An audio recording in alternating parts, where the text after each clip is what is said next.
اگر که میخوای انواع سلام کردن رو تو زبان آلمانی یاد بگیری با من همراه باش. سلام، ساناز هستم. به کانال ساناز دوچ خوش اومدید. اگر که میخوای ویدیوی بعدی من رو از دست ندی و میبینی که برات مفیده حتما سابسکرایب کن.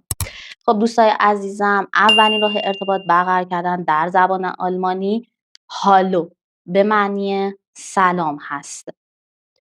دوم راه ارتباط برقرار کردن که محدودیت زمانی داره تا ساعت 11 صبح هست. گوتن موگن، صبح بخیر. بعدی که دیگه از بعد از ظهر به بعد شروع میشه، از ساعت 11 صبح تا ساعت 6 بعد از ظهر شما میتونید از روز بخیر گوتن تاگ استفاده بکنید. گوتن تاگ. پس گفتیم تا ساعت 6 بعد از ظهر شما میتونید از گوتن تاگ استفاده بکنید که محدودیت زمانی داره. سومین راه ارتباط برقرار کردن عصر بخیر، گوتن آبند، که از ساعت 6 بعد از ظهر تا ساعت 10 شبه که این هم باز محدودیت زمانی داره. برای شب از گوته ناخت استفاده میکنیم. شب بخیر. نکته‌ای که میخوام بهتون بگم در مورد هالو هست که شما میتونید به جای هالو از های استفاده بکنید.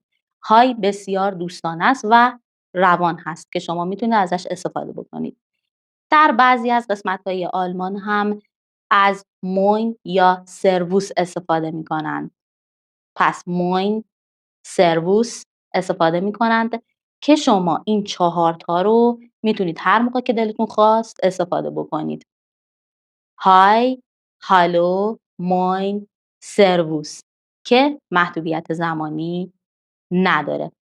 پس شما به همین راحتی تونستید ارتباط برقرار کنید. خب دوستای عزیزم، میخوایم بریم چند تا مثال برای انواع سلام بزنیم که شما بهتر متوجه بشید. برای هالو میتونیم بگیم هالو، ich wünsche dir einen schönen Tag. سلام، امیدوارم که روز خوبی داشته باشی.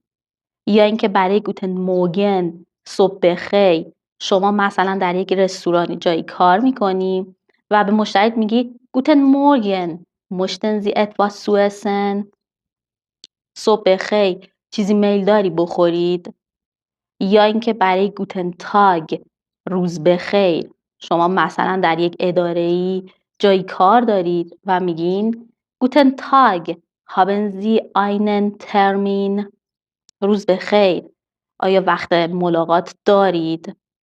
یا اینکه برای گوتن آبند، عصر بخیر، شما میتونی بگی گوتن آبند، wie war Ihr Tag؟ عصر بخیر، روزت چطور بود؟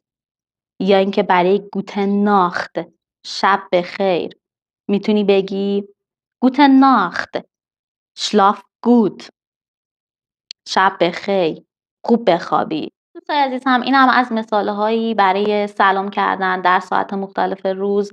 امیدوارم که بتونید ازش به خوبی استفاده بکنید. این ویدیو کوتاه منم در مورد سلام کردن به پایان رسید. امیدوارم که براتون مفید بوده باشه. سعی کنید با تکرار و تمرین یادگیری این زبان رو برای خودتون راحت بکنید. تا ویدیو بعدی، خدایا رو نگهدارتون.